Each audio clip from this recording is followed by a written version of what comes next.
Ahora sí.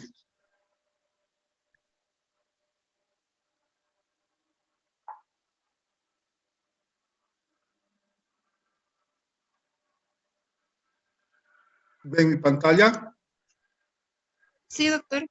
Sí, Ya doctor. vamos a continuar y vamos a hablar del complejo QRS, ¿ya?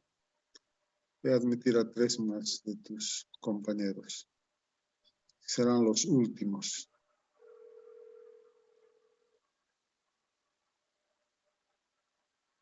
Oye, entra medicina interna. Bueno, hablamos del eje eléctrico entonces. Entra, ¿Se intenta. acuerdan este triángulo, no? Es el que primero que hemos mencionado, es el triángulo de Einthoven. La derivación de 1 registra la actividad eléctrica entre el Oye, ya brazo había pasado derecho una y clase, no el sabía. brazo izquierdo, que es positivo. Ahora están La en triángulo de derivación Einthoven. de 2 del brazo Uy, luego derecho, que hablamos es luego. negativo, y la Está pierna interesante. izquierda, que es positiva. Y la derivación de 3 del brazo izquierdo, que es negativo, y la pierna izquierda, que es positiva. Y con eso se forma un triángulo, que es el triángulo de Einthoven. Esas son las derivaciones bipolares. Luego tenemos las derivaciones unipolares, que son ABR, ABL y ABF. Si nosotros juntamos ambas, vamos a tener un sistema hexaxial que hemos hablado, que es el sistema hexaxial de Bailey, que les estoy mostrando en la imagen a la derecha, que nos permite ver la actividad eléctrica del corazón en el plano frontal. Y podemos decir que normalmente el corazón tiene un eje eléctrico entre menos 30 grados a más 105 grados. Si está más allá de menos 30 grados, hablamos de que el eje está desviado a la izquierda. Si está más allá de 105 grados, decimos que el eje está desviado a la derecha. En este caso, en el área sombrada amarilla, está desviado a la derecha. Luego vamos a ver las causas que pueden desviar el eje a la derecha, ¿ya?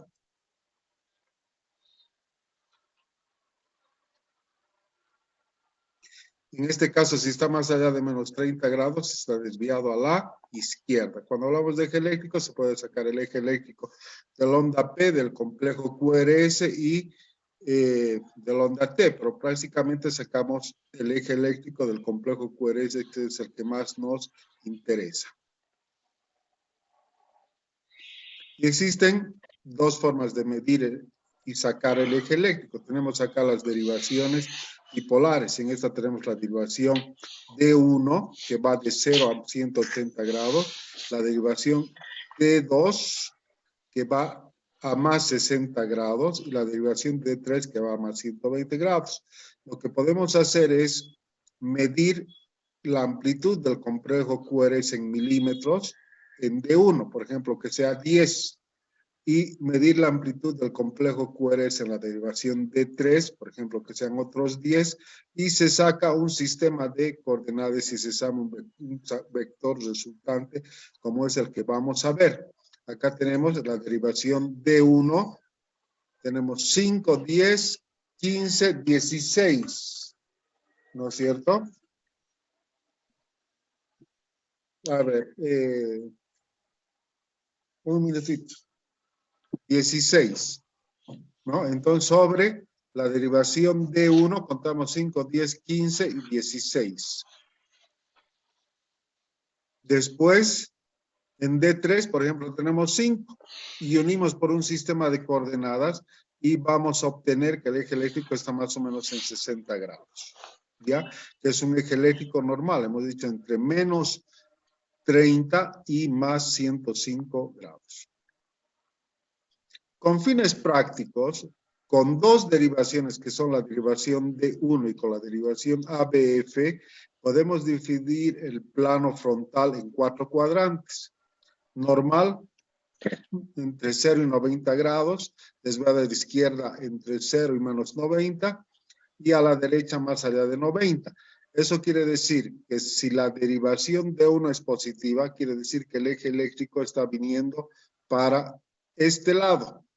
¿Ven el puntero? Sí, Chicos, doctor, ¿se se ve? ve. Sí, doctor. ¿Se ve? Ya, está yendo hacia D1, que a este lado es positivo. Y si ABF es positivo, está yendo para la parte inferior. Entonces quiere decir que si D1 es positivo y ABF es positivo, tiene un eje eléctrico normal. Si D1 es positivo y ABF es negativo, el eje está desviado a la izquierda. Y si D1 es negativo y ABF es positivo, está desviado a la derecha. Acá tenemos una derivación D1 negativa, quiere decir que está en este cuadrante sombreado.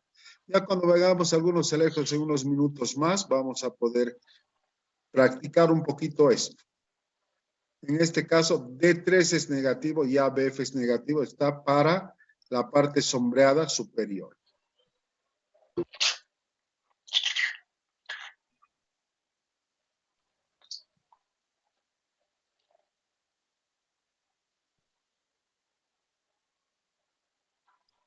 Cuando el eje va a estar desviado a la izquierda, generalmente ABL va a ser muy importante. Y cuando está desviado a la derecha, generalmente D3 va a tener un vector, un complejo QRS muy amplio. Esto es importante, las causas de desviación del eje, ¿no? El eje entonces del complejo QRS puede estar desviado a la derecha o a la izquierda. A la derecha hay varias causas, pueden ser mecánicas como la inspiración, el enfisema pulmonar, pero hay tres que quiero que recuerden: la hipertrofia ventricular derecha, el bloqueo de llama derecha y el hemibloqueo posterior izquierdo. Algunas formas de Wolff-Parkinson-White también pueden desviar el eje a la derecha y la dextrocardia. Por el contrario, pues el eje puede estar desviado a la izquierda por algunas causas que pueden ser mecánicas, como la expiración, la ascitis, ¿no es cierto? Un abdomen muy globuloso va a hacer que el diafragma se eleve y el corazón se horizontalice. Entonces el eje va a estar más desviado a la izquierda. Pero quiero que recuerden, como causa de desviación del eje a la izquierda, la hipertrofia ventricular izquierda, el bloqueo de llama izquierda y el hemibloqueo anterior izquierdo. Ahora practicamos. Hemos dicho que tenemos que ordenarnos, ¿no es cierto? Y acá tenemos un electrocardiograma de 12 derivaciones en forma simultánea, que acá tienen D1, D2, D3 y polares. R, L y F unipolares. Y las precordiales B1, B2, B3, B4, B5 y B6. Y antes de obtener el trazado, ustedes están viendo este cuadradito, ¿verdad? Vamos a ponerle láser. Están viendo este cuadradito, que ese es el estándar, que hemos dicho que se saca con una amplitud de 1 milivoltio o 10 cuadraditos pequeñitos y a una velocidad de 25 milímetros por segundo. Y entonces vemos en la derivación de 2 la secuencia, ¿no? P, complejo QRS, T. P, complejo QRS y T. Entonces, hemos dicho que primero tenemos que determinar si es un ritmo sinusal. Para que sea un ritmo sinusal, la onda P tiene que ser positiva en D1, positiva en D2, positiva en ABF como es acá y negativa en ABR, como se ve acá. Entonces, cuando cumple esas características, podemos decir que tiene un ritmo sinusal y ustedes también pueden ver que cada onda P antecede a un complejo QRS. Y en D2 también vamos a medir la duración y la amplitud de la onda P. ¿Cuánto duraba normalmente? 0,10 segundos. 0,10. Hasta 0,10, 2 cuadraditos y medio, 2 milímetros y medio. O 2 milímetros y medio de alto. Entonces acá la onda P es normal. Luego podemos medir el intervalo PR. ¿Cuánto mide el intervalo PR? 0.12 a 0.20. También está bien, es normal. Luego el complejo QRS que dura hasta 0,10. Algunos autores dicen 0,11 de segundo, que también es un complejo QRS normal. Luego vean este segmento ST, generalmente es ascendente y la onda T sigue la polaridad del complejo QRS. Entonces, toda esta área es normal. y estamos viendo que es muy regular. Entonces acá en D3 podemos, por ejemplo, sacar la frecuencia cardíaca. Buscamos una R que caiga sobre una línea gruesa, esta. Si cayese acá el próximo complejo QRS sería 300, acá 150, acá 100, 75, 60, 50. Entonces tiene una frecuencia cardíaca de 50 por minuto. Entonces ya tenemos un diagnóstico. ¿Cuál es?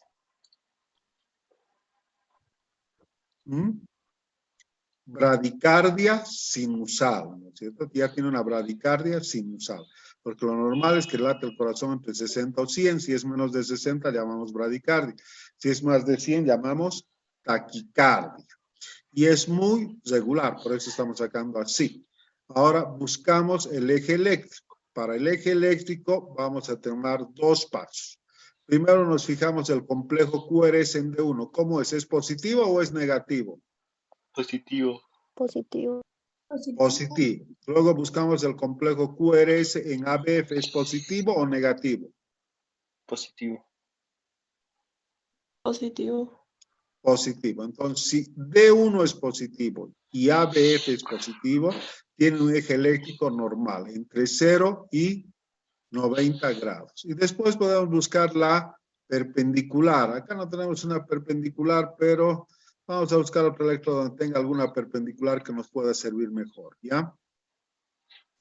Entonces, como conclusión de este electro, podemos decir que tiene una bradicardia sinusal.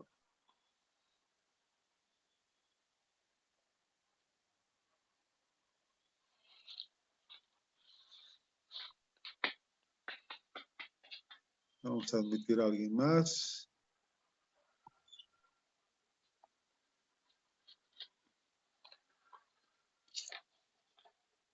Este otro electro. Entonces, ¿el ritmo es sinusal o no? Chicos. No. Vean la onda P. ¿El ritmo es sinusal o no? No, doctor. Sí, doctor. Sí, doctor. Sí, vean, P positiva en D1, en D2, positiva en ABF y negativa en EBF. Ritmo sinusal. Podemos sacar también la frecuencia, ¿no es cierto? Por ejemplo, acá, 300, 150, 100, 75, un poquito menos de 75, pero es normal. Luego, el eje eléctrico. ABF es positivo. ¿Y D1 es positivo, negativo o isodifásico? ¿Qué les parece? Negativo. D1, ¿cómo es? Isodifásico, porque tiene un componente positivo y negativo similar. Entonces, eso quiere decir que el eje está en su perpendicular. La perpendicular de D1 es ABF. Entonces, el eje está en 90 grados. Este también es un electrocardiograma normal. ¿Ya? Vemos otro electro. Esto es para que miren moto. ¿Ya? En este electrocardiograma, ¿tiene ritmo sinusal o no? No. ¿Mm? No, ¿Ven la doctor. onda P o no? No. No. No ven, esto que estoy marcando es una onda P. Esta también es una onda P. En B1 también se ve bien la onda P, ¿no es cierto? Y en ABR es negativo. Entonces tiene un ritmo sinusal, ¿sí?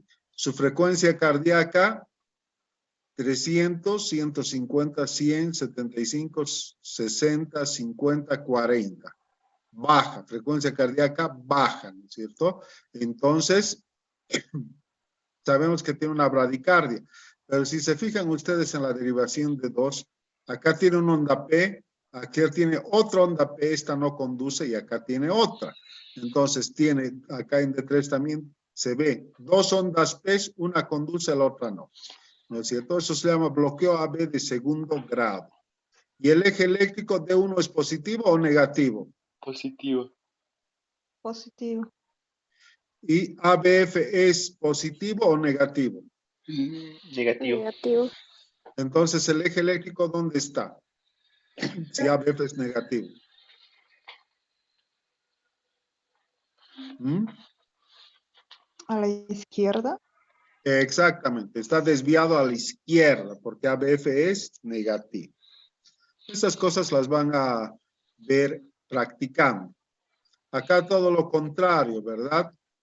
¿Tienes ritmo sinusal o no?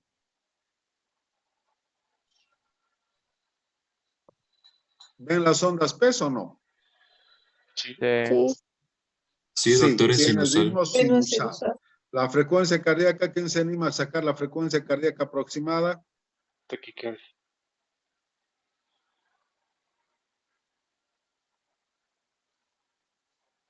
Doctor. Bueno, más o menos 80, está bien. ¿Y el eje dónde está? D1 negativo. Y ABF es un poco positivo. Entonces, ¿dónde estaría si D1 es negativo? Derecho. Desviado a la derecha. Muy bien. Eso es para que practiquen el eje. Podemos seguir viendo electros, pero ahora vamos a dedicarnos a ver las hipertrofias.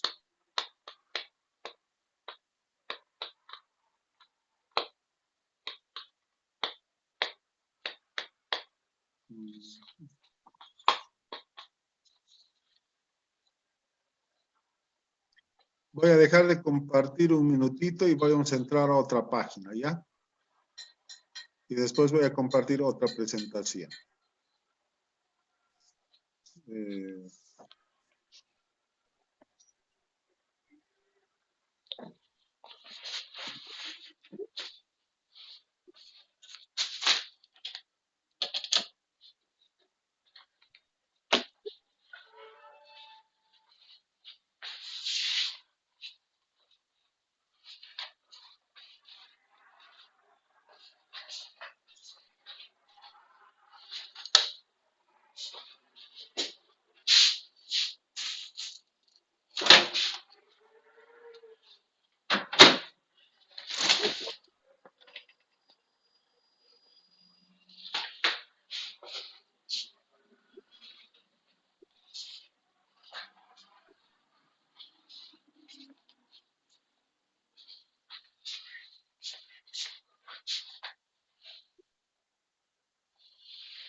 Volver a compartir la pantalla. Ajá. Ahora se ve. Bueno, ahora vamos a ingresar ya a las hipertrofias. Hipertrofias auriculares e hipertrofias ventriculares.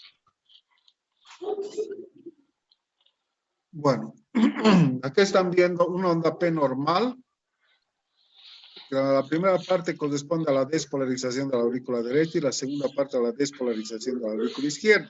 Esto ya conocen, para que sea una onda P normal, debe ser positiva en D2 y en ABF. En B1 puede ser bifásica. Y el eje eléctrico está más o menos en 60 grados y su duración hemos dicho hasta 0,10 de segundo y su altura hasta 0.25 milivoltios, ¿no? O 2.5 milímetros. Casi todas las mediciones hemos indicado que se realizan en la derivación D2. Entonces, la primera parte corresponde a la despolarización de la aurícula derecha y la segunda a la aurícula izquierda. Cuando existe un agrandamiento auricular izquierdo, la onda P se ensancha y se hace bifásica, o también se llama onda P mitral porque es característica de la estenosis mitral. Eso significa que va a durar más de 0.10 segundos y es sinónimo de agrandamiento auricular izquierdo. Por el contrario, cuando la onda P está alta, elevada, acuminada, como en techo de campaña, es por agrandamiento auricular derecho. ¿Sí?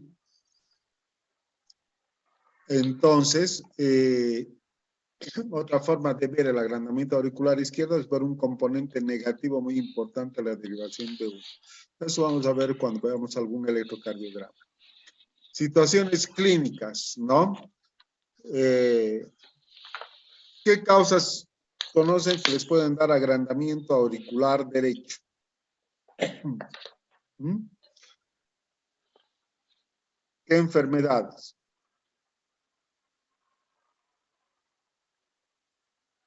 Enfermedades de la válvula tricúspide, ¿no es cierto? Una estenosis tricuspidea, una hipertensión pulmonar, un trombolismo pulmonar, un enfisema, cardiopatías congénitas, todas esas nos pueden dar agrandamiento auricular derecho.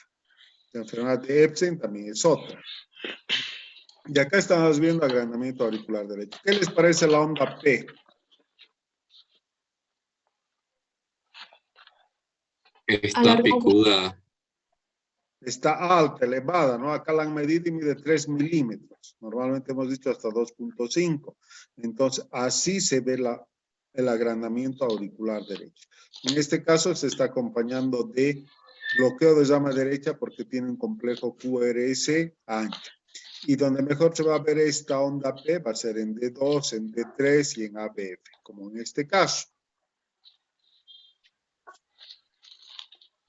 Por el contrario, ¿qué les parece esta onda P? En D2, en D3, sobre todo acá en D2. ¿Qué les parece? Más ancho. ¿Mm? Una onda P ancha, ¿verdad? Mellada, como bifásica. Entonces hablamos de agrandamiento auricular izquierdo. A ver, cuénteme qué causas de agrandamiento auricular izquierdo conoce. Estenosis de la válvula ¿Por mitral. Chagas, doctor? No. O sea, puede estar agrandado, porque realmente es un agrandamiento de los ventrículos, es un agrandamiento difusivo. Algo que sea más característico. Estenosis de la válvula mitral. Estenosis mitral. Eso. Valvulopatías mitrales, sobre todo la estenosis, la insuficiencia mitral, valvulopatías aórticas. ¿Cuáles más? La hipertensión arterial, algunas cardiopatías congénitas. ¿Sí?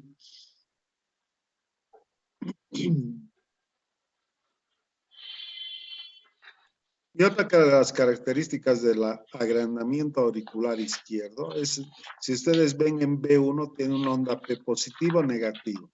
Pero la parte negativa de la onda P es muy importante, ¿verdad? Cuando dura más de 1 milímetro de duración o de profundidad, hablamos también, es otro criterio de agrandamiento auricular izquierdo.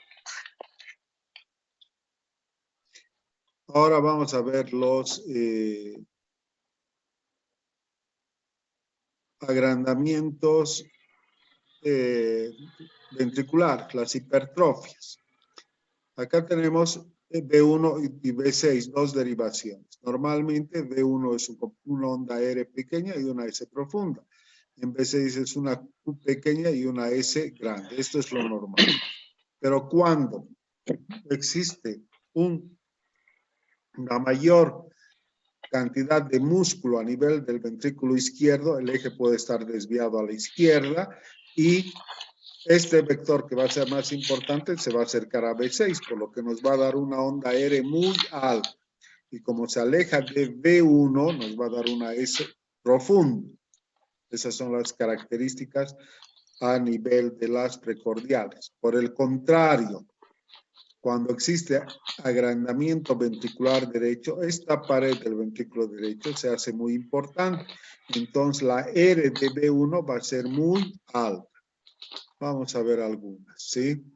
Aquí está lo normal. Acá en la hipertrofia ventricular izquierda, en complejos QRS altos de mayor amplitud. Y existen criterios, que algunos son importantes que los conozcan.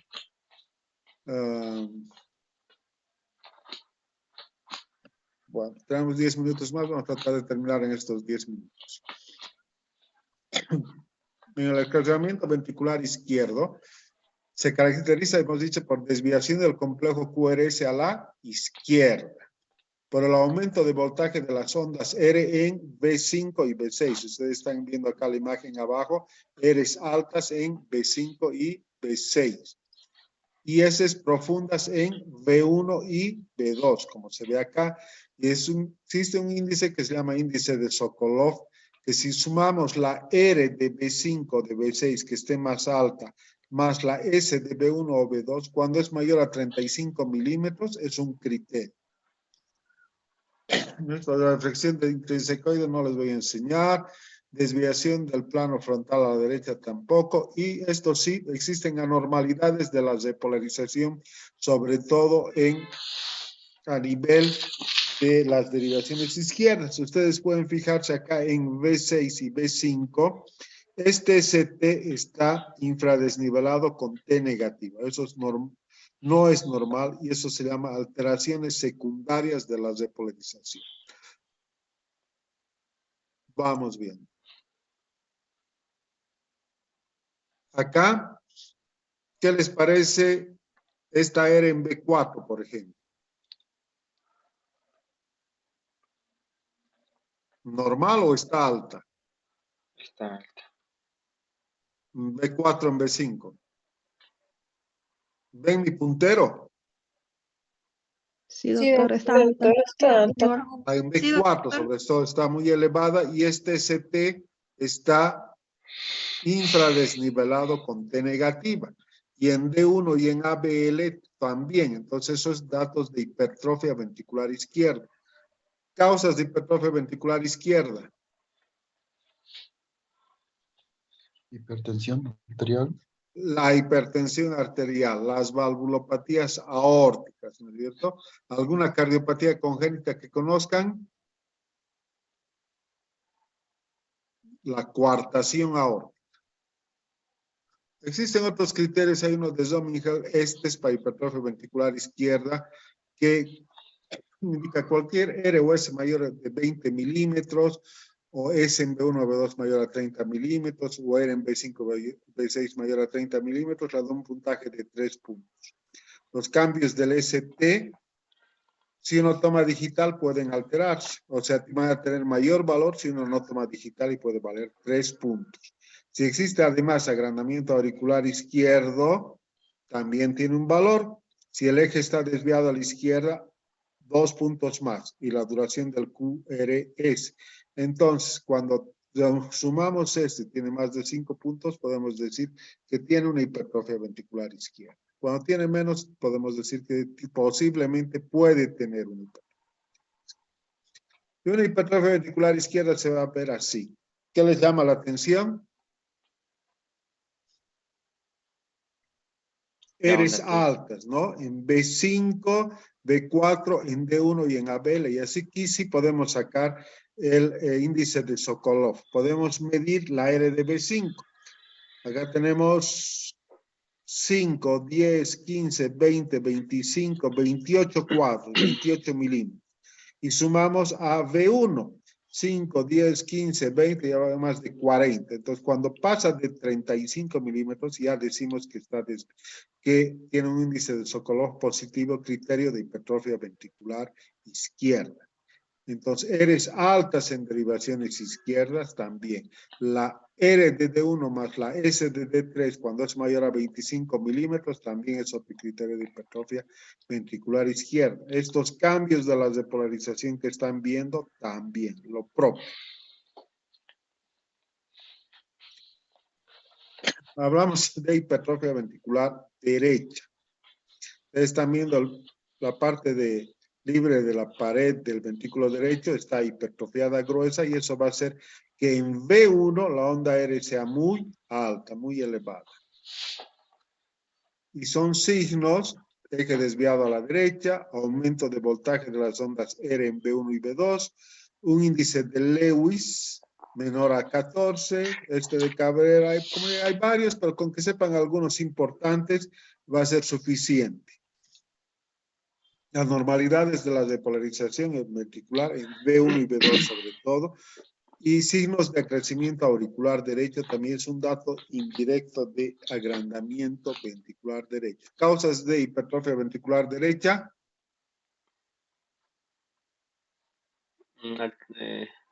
Doctor, ¿podría ser la tetralogía de Fallot?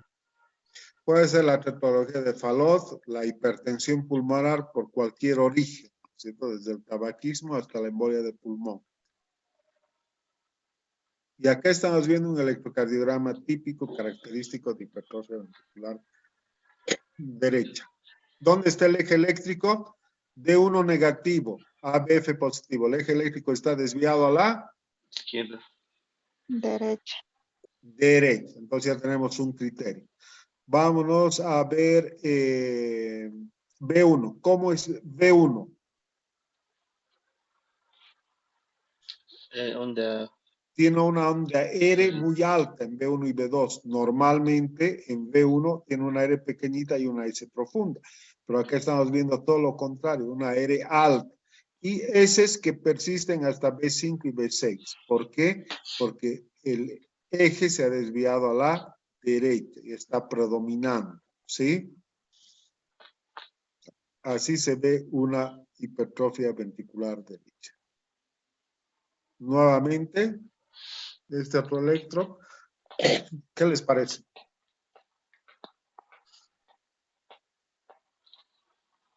¿Dónde está el eje?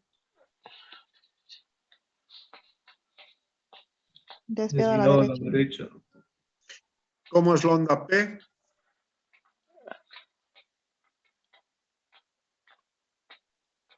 Picuda. Picuda. Entonces, ¿qué más tiene?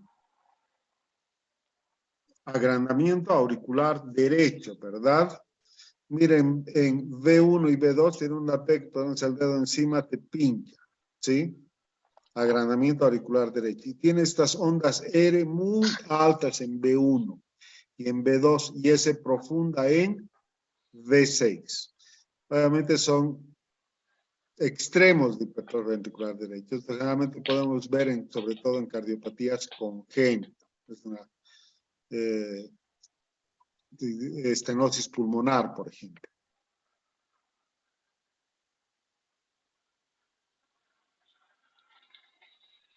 Nuevamente,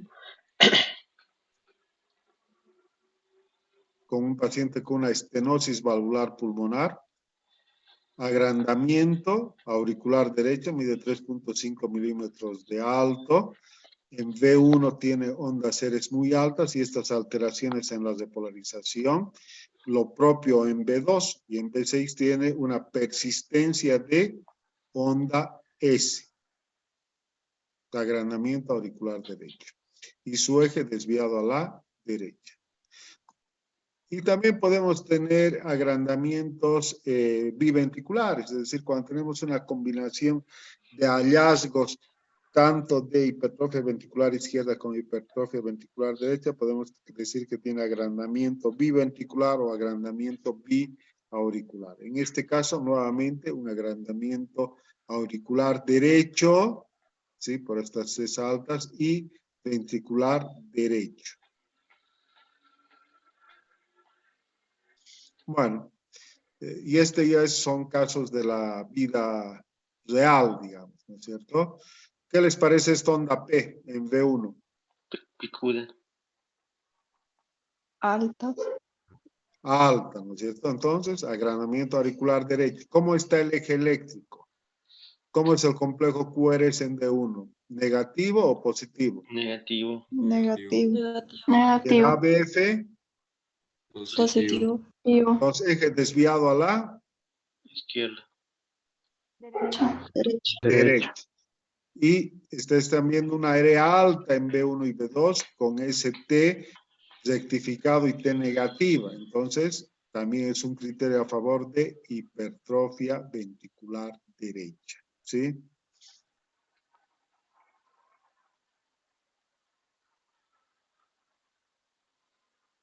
¿Y este otro electro?